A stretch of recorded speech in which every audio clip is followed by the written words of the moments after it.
How does a 13-year-old girl move the entire world and lose her life 40 minutes from home?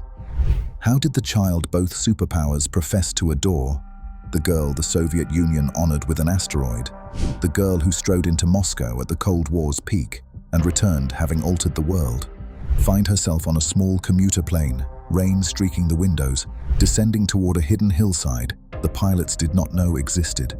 Who let her down? Her name is Samantha Smith. She is 13 years old. She spent her summer filming a television series in London. She is tired. She is 40 minutes from home. Her father, Arthur, is sitting right beside her. Neither of them knows that the crew at the front of this aircraft are fighting an approach that has already gone wrong. Neither of them knows that the instruments may be showing an altitude that does not match the ground coming up beneath them. Neither of them knows that this flight was never even scheduled to land here tonight. August 25th, 1985. Auburn, Maine. 10:05 p.m. 8 people aboard, 0 survivors. The girl who wrote a letter that stopped the world never makes it home. This is Tragicflights. Subscribe, leave a like, and share this story, because this one demands to be heard. This is Bar Harbor Airlines Flight 1808. Let's go. To understand what is lost on this night, you need to go back 3 years. It is November 1982. The Cold War is not a chapter in a history book yet. It is a living daily reality, a weight sitting behind every headline, every presidential address, every evening news broadcast. The Soviet Union and the United States have enough nuclear warheads pointed at each other to end the world several times over. Diplomats and generals have spent decades failing to pull the temperature down. And in the small town of Manchester, Maine, a 10-year-old girl picks up a pencil. Her name is Samantha Smith. She watches the news the way children do. Without the filters adults develop over years of learning which questions are too direct to ask out loud. She worries. And then she does what no diplomat has thought to do. She writes it down and mails the letter to the Kremlin. Dear Mr. Andropov, my name is Samantha Smith. I am 10 years old.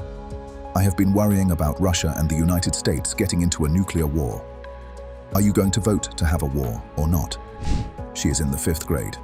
Yuri Andropov, General Secretary of the Communist Party of the Soviet Union, the man the Western world watches with carefully managed dread, writes back. Personally, he calls her courageous and honest. He invites this 10-year-old girl from Maine to come to Moscow and see the Soviet Union for herself. She accepts. In July 1983, Samantha and her family flew to Moscow.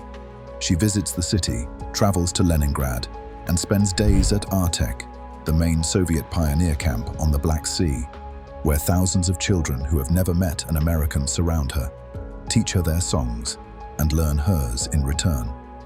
At a press conference with the world's cameras trained on her, she tells the journalists that the Russian people are just like us. She is 11 years old, and for one extraordinary moment, the whole world believes her. She travels to Japan, meets the Prime Minister, and at a children's symposium in Kobe, delivers a proposal no adult in the room can answer. Soviet and American leaders should exchange granddaughters every year because no president would want to bomb a country his granddaughter was visiting. The room has nothing to say. By 1985, ABC television had cast her in a new primetime drama called Lime Street, filming in London. She and her father, Arthur, spend the summer there. She is 13 years old, and the world is still very much ahead of her. On August 25th, the filming schedule has a break. They pack their bags. They are going home to Maine. Now let's look at the aircraft carrying them there. The Beechcraft Model 99 is not glamorous and was never designed to be. Twin turboprop, 10 seats, powered by 2 Pratt & Whitney Canada PT6A-27 engines, built for short regional hops between small airports that larger aircraft do not serve. In New England in 1985, it was everywhere, reliable, ordinary, the sort of aircraft a commuter boards without a second thought. Bar Harbor Airlines operates this route, Boston to Bangor, threading northward through southern Maine as a regular scheduled service. The aircraft tonight is registered N300WP. The crew has already flown it from Bangor to Boston and back once today, through weather steadily worsening since early afternoon. Captain Roy Fraunhofer holds the left seat. First Officer David Owen sits beside him, instrument rated, experienced on this route, and tired because the day has been long and it is about to grow longer. This crew was never supposed to fly this approach tonight. Earlier in the afternoon, while Fraunhofer and Owen are on the ground in Augusta between legs, word arrives from dispatch. Air traffic control delays out of Boston have disrupted the schedule. Flight 1788, the earlier commuter run that includes Auburn as a stop, is cancelled. The passengers still need to reach their destinations. The fix is routine. Flight 1808 absorbs the Auburn stop. 2 extra passengers, 1 extra approach, a few additional miles at the end of a day already running long, in weather that is only getting worse. No one questions it. It enters the system as a minor amendment, and the day moves on. At 9:17 p.m., the aircraft departs Boston with 6 passengers aboard. 2 bound for Auburn, 3 headed for Augusta, among them Samantha Smith and her father, Arthur. 1 continues to Waterville. But here is the detail the investigation quietly notes without ever fully measuring its weight. 2 other passengers had been ticketed on this flight. Before departure, they are transferred to a non-stop service to Bangor. They land safely. They go home. And a 3rd passenger, checked in for Augusta, confirmed, boarding pass in hand, simply does not answer when his name is called at the gate. The door closes without him. 3 people who were supposed to be on this aircraft are not on it. 1 unanswered boarding call, 2 transferred tickets. The difference between a Tuesday night and the rest of 3 separate lives. At approximately 10 p.m., Captain Fraunhofer radios the Auburn station agent for the current weather. The report comes back in the flat, unhurried cadence of routine aviation weather. 300 feet, obscured ceiling. Visibility 1 mile in drizzle. Winds north-northeast at 4 miles per hour. Altimeter setting 30.24 inches of mercury. For an instrument-rated crew, this is within limits, but those limits carry no margin. At 300 feet of ceiling, roughly the height of a 30-story building, the runway does not appear gradually. It appears in an instant, or it does not appear at all. The difference between landing and not landing is measured in seconds. Everything from this moment forward depends on flying a precise, stable, correctly configured approach from the very first point of intercept. The approach, from the moment it begins, is none of those things. A Portland radar controller is tracking Flight 1808 as it sets up for the instrument landing system approach to runway 4 at Auburn. He can see the aircraft's transponder return moving across his screen, and what he sees shortly after 10 p.m. is that the aircraft has drifted east of the approach course. He does what feels instinctive. He calls it out. He issues a correction. Turn to heading 340, intercept the localizer. The captain responds with 2 letters. OK.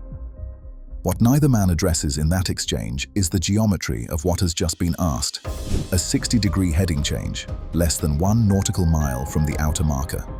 The outer marker is the gate, the precise point at which a properly configured aircraft must already be established on the approach course, already descending the glide slope, already stable. It is not the place for sharp corrections. By the time an aircraft crosses the outer marker, the approach should already be built. The NTSB will later note that the correction issued by the Portland controller that night would have violated the approach guidelines for radar-assisted arrivals at Portland's own airport. One standard applies to the major airport. A lower standard applied to the smaller one. On a night when the weather, the darkness, and the consequences are identical at both. The crew turns. They intercept the localizer. But the correction has cost them something that cannot be recovered. Radar altitude data recovered by investigators is unambiguous. Flight 1808 does not begin its descent to intercept the glide slope until after passing Lewiston, by which point the aircraft is already above the approach path it needs to track. It is coming in high, and it has just completed a 60-degree correction inside the final approach fix. It is trying to descend steeply enough to recapture a glide slope it has already overflown. Every operations manual written for every airline operating instrument approaches contains the same instruction for exactly this situation. Execute a missed approach, climb away, come back and do it right. The crew does not execute a missed approach. They press on, they attempt to drag the aircraft back down onto the path, descending more steeply than the glide slope requires, in rain and cloud, with no visual reference to the ground below them, searching for a runway that has not yet appeared through the windscreen and may not appear in time. At 10:03 p.m., the Portland controller advises the crew that they are passing the Lewiston NDB, the outer marker beacon for the approach, and asks if they are receiving the signal. Affirmative, the first officer responds. The controller clears them to switch to the Auburn airport frequency. The first officer reads back the instruction, calm and professional, the voice of a crew that believes it is going to land. It is the last transmission anyone ever receives from this flight. In the cabin, the rain is audible against the fuselage, that low, unremarkable sound frequent commuter passengers learn to filter out. The seatbelt sign is illuminated. Outside the windows, there is nothing at all. No horizon, no ground lights, no reference point, just a gray-black cloud pressed flat against the glass. Samantha sits in a seat right next to her father. They are 40 minutes from home. At 300 feet of ceiling, in rain, attempting to recapture a glide slope already overflown, with neither a cockpit voice recorder running nor a flight data recorder. Turning, it is impossible to state with certainty what the pilots experienced in that cockpit. The investigators cannot reconstruct the control inputs. They cannot hear the conversation.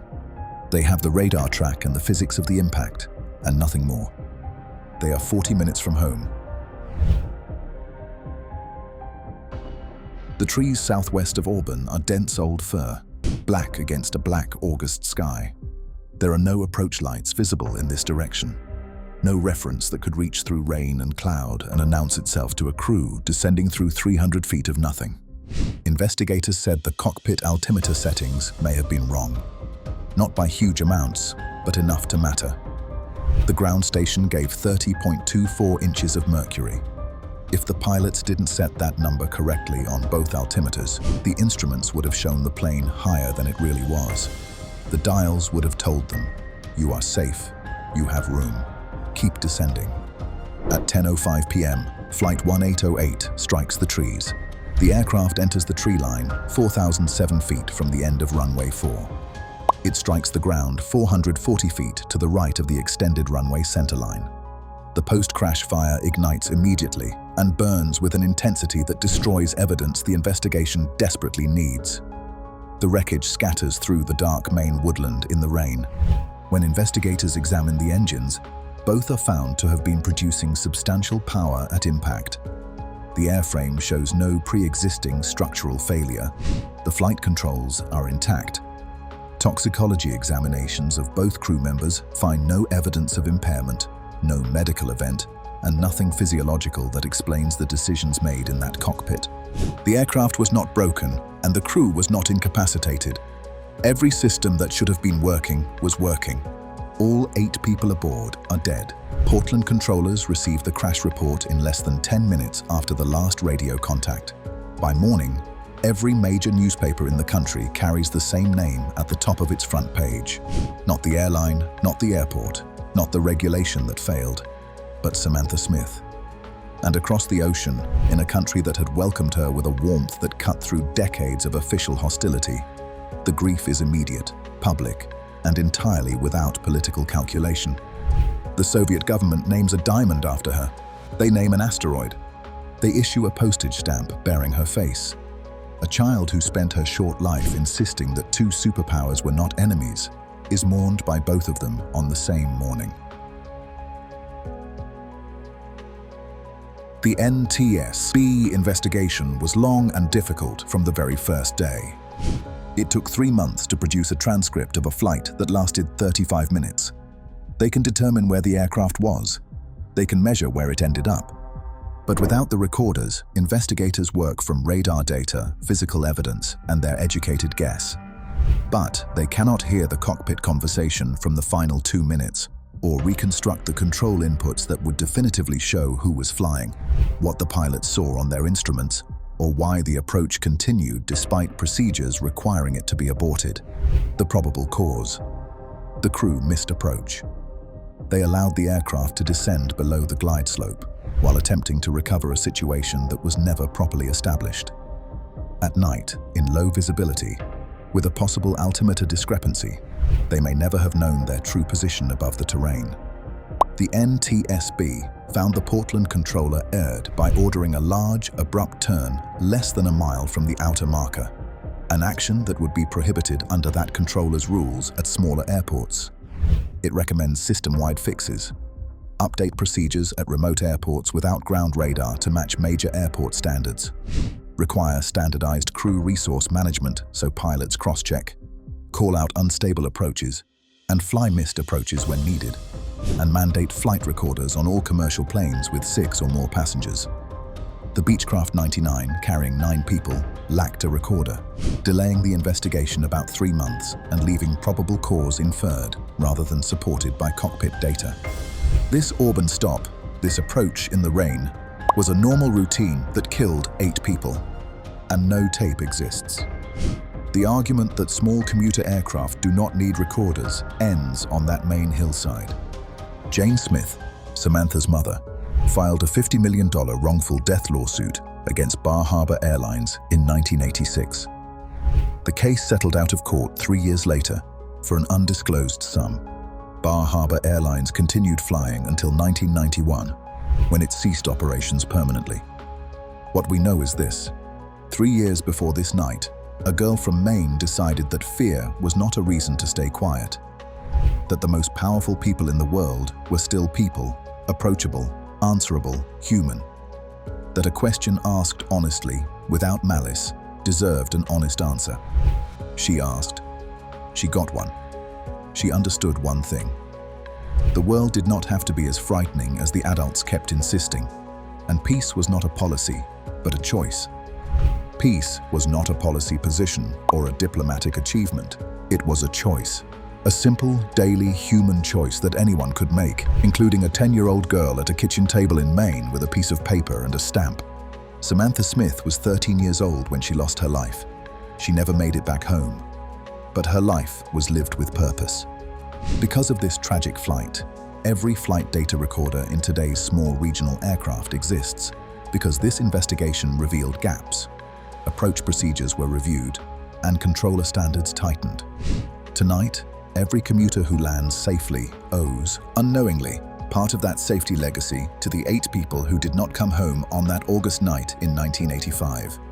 Rest in peace to all 8 souls aboard Bar Harbor Airlines, Flight 1808, August 25th, 1985.